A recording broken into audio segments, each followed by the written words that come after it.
So, without further ado, let's start with our first speaker. So, a little bit about Connor. All right, so Connor grew up in rural California, cutting firewood and hanging with his hilarious family. He has a BA from Brown and a master's in education from Stanford. He has spent most of his career working in educational technology. Connor, if you're ready, I'm gonna stop sharing and you can take over the screen. Hey folks, can everyone hear me? Yep. All right.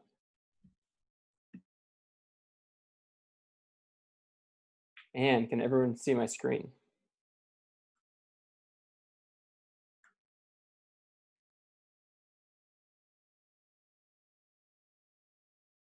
Perfect, so we will jump in.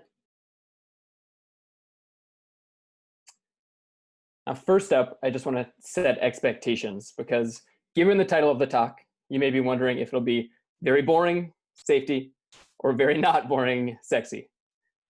The answer is that it will be about safety, but not boring. In the next 15 minutes, I'm going to guide you through two passions that I'm privileged to have, and that's biking and managing a team.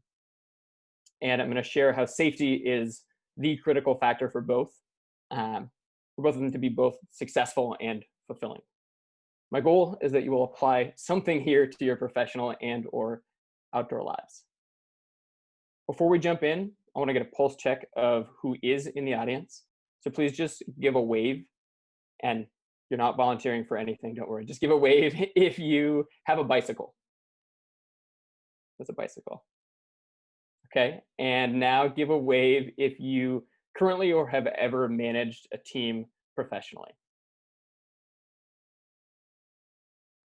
Awesome, thank you. Great to know who's out there. And I'm just going to assume for now that everyone has or has had a boss, coworkers, and a team. With that out of the way, yes, Safety is Sexy is an audacious title. So let's start out with where that came from. About 10 years ago, I went on my first large biking trip. It was with an organization called Bike and Build. And over the course of a summer, we biked from Providence, Rhode Island to San Francisco, California. The schedule was essentially we'd bike a week at a time every day, and then we'd take a day off to do a build day, which is where we'd go work for an affordable housing project like Habitat for Humanity. It was amazing, fun, not a lot of responsibilities, just had to get up, eat, sleep, bike, and build. This is the crew after a community that we rode through, gave us all free haircuts. And what I really want to emphasize here is this term safety is sexy. This was a core cultural tenet of the organization and of our trip. In a way, it's clever branding for just emphasizing something that is fundamentally important. So essentially, safety, especially on a trip like this, is more important than anyone. And we established this cultural norm of calling anyone out, calling each other out very assertively if anyone was being unsafe. And another way to put this is call someone on their shit. Crucially, this did not mean that everyone was nagging everyone else, because it was understood, it was embraced, and it was celebrated culturally to do this. Everyone knew that being called out came from a place of care, so it became a gift rather than a reprimand. This also established a shared sense of trust and really was a foundation for us to have a lot more fun for the rest of the summer.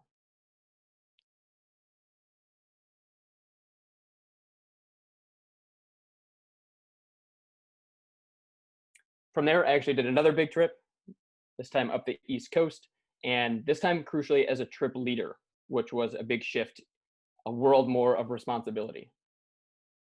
The epiphany for me on this trip was that the layer that leadership added was just how fulfilling it was to be responsible for people and for outcomes.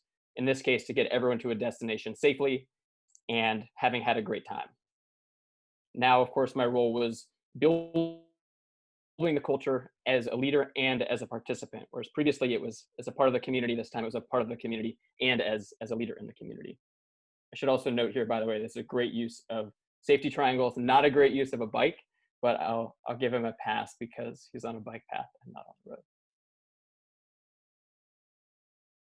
I'm going to share one more bike trip quickly. This was an even more ambitious ride, this time from San Francisco to Alaska, that we did nonstop. Myself and 6 other friends, we did around the clock. So we actually did it in 1 week. There's a great video on Cliff Bar if you want to check it out. Maybe I can send the link, or Katya can send the link later.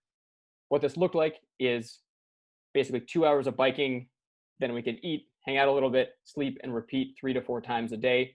But we were constantly moving. Someone was constantly biking. Safety is even more critical in extremes like this, right? We're riding at night, we're tired, there's unfamiliar terrain. I saw dozens of moose and elk and bears on the ride too. And obviously we're exhausted when we're pushing ourselves this hard. By the way, I want to give a photo credit for this picture and for the whole trip to my buddy Andy Cochran. Thanks, Andy. So my role again in this trip was different from the other ones, right? I was no longer like the core leader. It wasn't this formally established trip. It was a group of close friends that I've known for years on an unofficial adventure. So we had a lot of trust built up. We didn't have to kind of build that along the way, but there's also an obvious tolerance for risk among this group, right? By the nature of the trip, as is evident by this picture here, spotlighting Andy again. So with the bike gang, as we call ourselves, I do my best to leverage that trust and care we have for each other to create a more safe foundation for our adventures. And again, I would add, right, these guys probably wouldn't want me on the trip if I was just there nagging them about wearing their helmets all the time. But the fact that we trust each other and the fact that we can build this into our culture and both have fun while we're also being safe and keeping that in mind, I think is what's crucial. So if we shift over now to my career as a manager, I've really been amazed to see how many parallels there are between biking and my role as a manager. When I became a manager, I read the book Radical Candor by Kim Scott. I'm not sure if folks are familiar with this, but essentially radical candor is you need to care personally and you need to challenge directly. So it means giving feedback, not being afraid to share feedback, but crucially, your feedback is only effective if you've established trust, if you've established that you care for the person and they know that you care for you. Otherwise, you're kind of just being an asshole.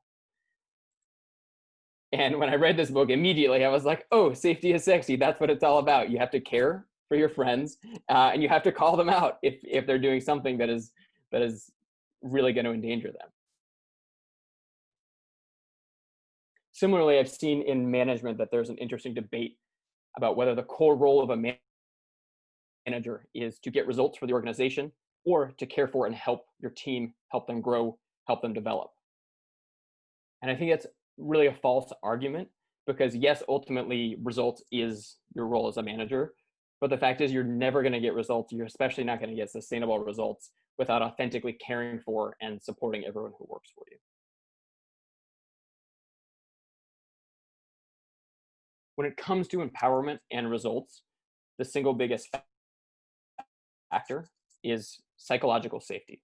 And psychological safety is actually Google did a several-year study on this, looking across, I think, like 200 teams at the company, across dozens of traits.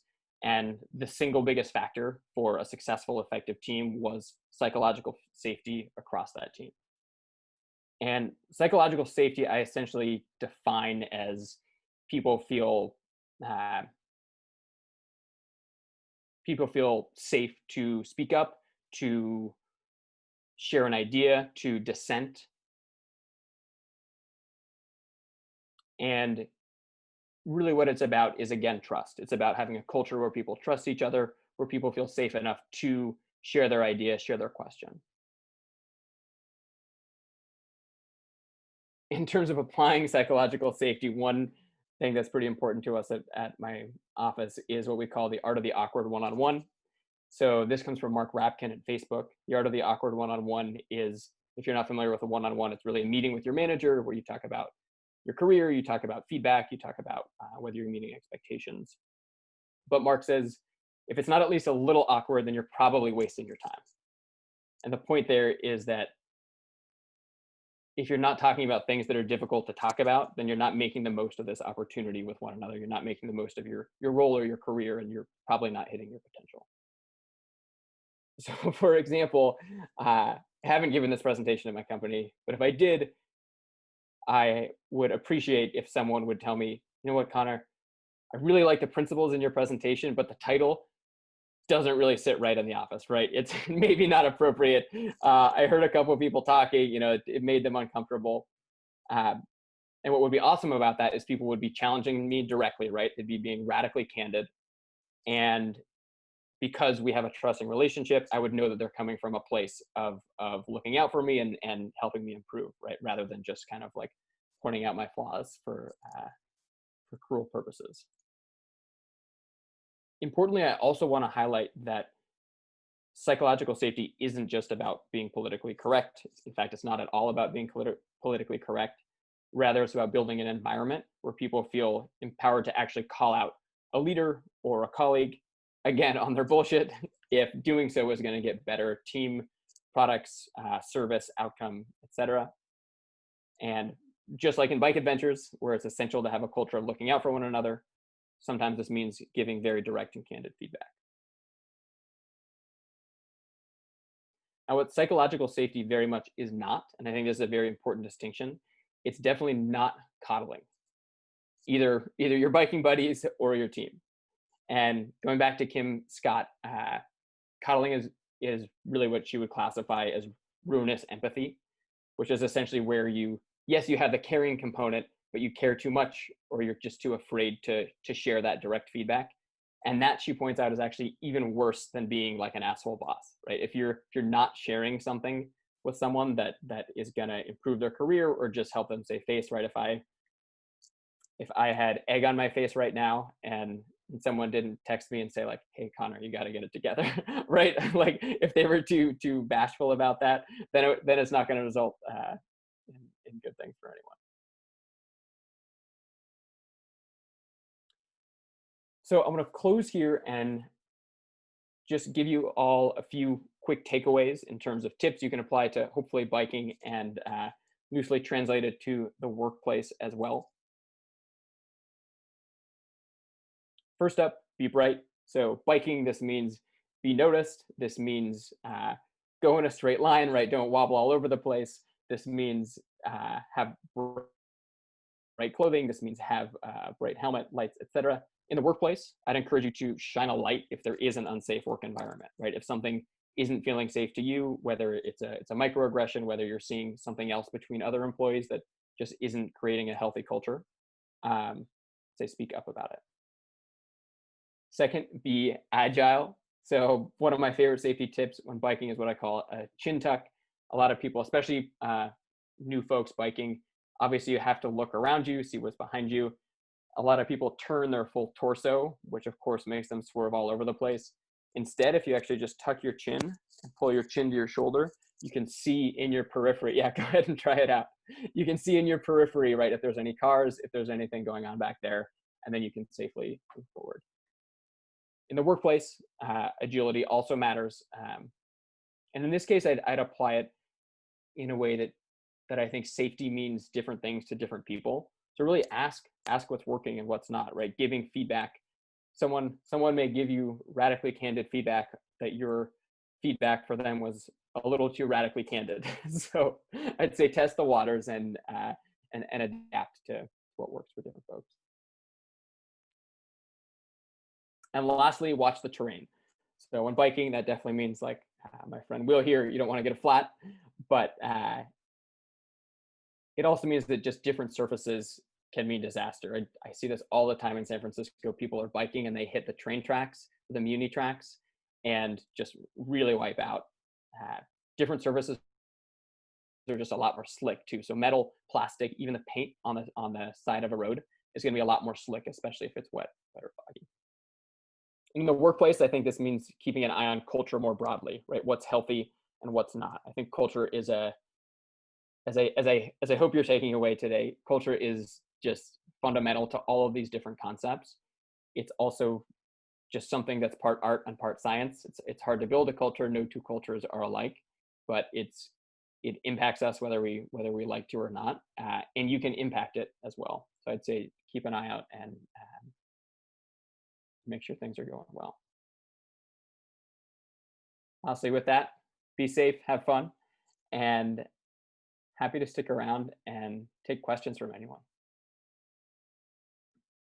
Oh my God, Connor, those photographs are incredible. Thank you so much. I don't know if I'm more impressed by the photographs or the presentation, but both were amazing. Thank you very, very much. It's incredible what you've accomplished both in the biking world and in the professional world. So thank you very, very much.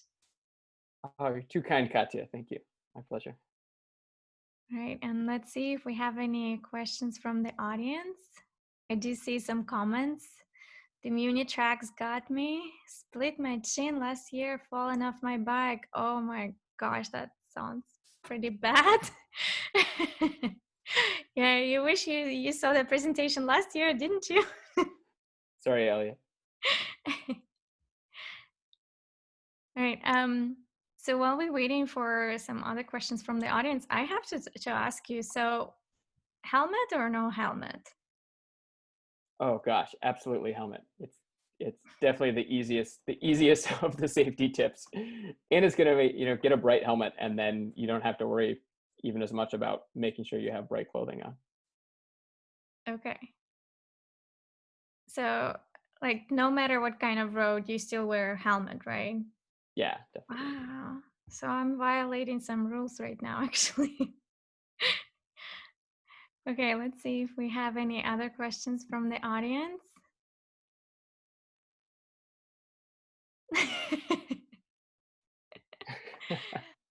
There's a question from Natalie. Natalie, would you like to unmute yourself?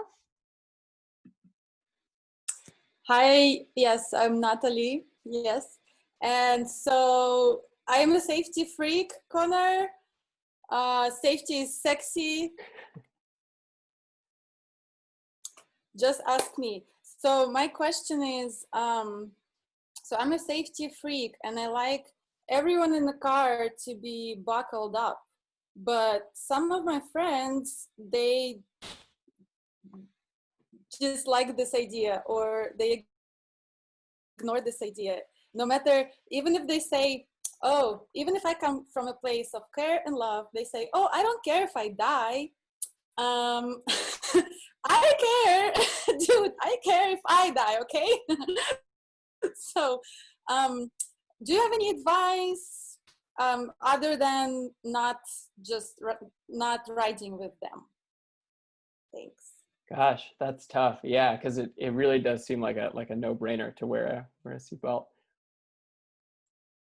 My first instinct is to really, like, I think there's different levels of being direct and being candid, right? Sometimes with my friends, I will just use a more joking approach just to make sure that they are reminded. But I think sometimes it takes a much more serious kind of confrontation to make sure that they hear and understand. And it sounds like they may be kind of brushing off the seriousness, right? If they're being so cavalier in that way. Yeah, that's a quick thought. Thank you. I'll be tough next time. All right, a question from Elliot. Where's the most beautiful place you've ridden? Oh, Alaska was definitely spectacular, and Colorado definitely beautiful. Also, like the Marin Headlands north of San Francisco, very accessible, and I think safer than a lot of other places with a lot more cars. When you go on a trip so long, like what you did throughout the whole country, where do you stay? Do you carry a tent with you, or how does it really work? It depends. So on the bike and build trips, we actually had a support van, so we just had to carry anything we needed for the day, like food and water and kind of emergency supplies. Sometimes we would camp. Some people will do. There are different types of trekking too, like where you do carry your tent and all of your gear on your bike as you go. Okay, I see a lot of comments, but not a lot of actual questions. I actually have so many questions I wanted to let other people ask them, but I'll just go ahead. I really like the part about the art of the awkward, something like that, right? Art of the Yeah, the awkward awkward one-on-one. one-on-one. So, given that you're a manager and you have this role, do you mind sharing the most awkward one-on-one that you had without naming anybody? Oh gosh, I know folks end up seeing this recording. It's a good question.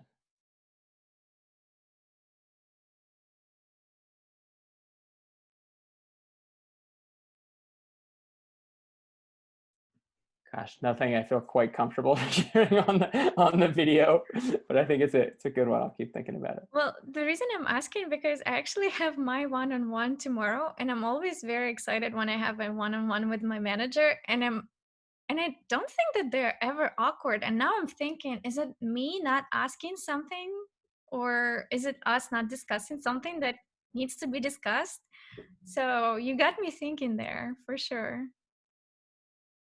Yeah, I mean, maybe you just have like a fantastic relationship. Well, You, yeah, that. I mean, you could bring it up tomorrow. You could say like, God, I saw this talk or I read this article that said if we're not being at least like a little bit uncomfortable, then we're doing something wrong. Like, are we totally screwing this up? Like that might be a little awkward. Might get Well, you. that will be, yeah. Thank you. All right, let's do last call for questions. Any other questions for Connor? I do want to ask you to share the link to the video that you mentioned. I would love to Oh yeah, share it later in the Tale Talk event because I would love to see more. Just the totally. glance at the photographs was incredible. I want to see more. Well, I think we're finished. We'll end here with your talk. So thank you very, very much. We do this little tradition, so we show our appreciation by using reactions. So let's see if people will figure out how to do that. We're gonna do a little clap for you. There you go. Thank you so much, Connor. It was a My pleasure pleasure. having you, and thank you so much for sharing your story. Thanks for having me.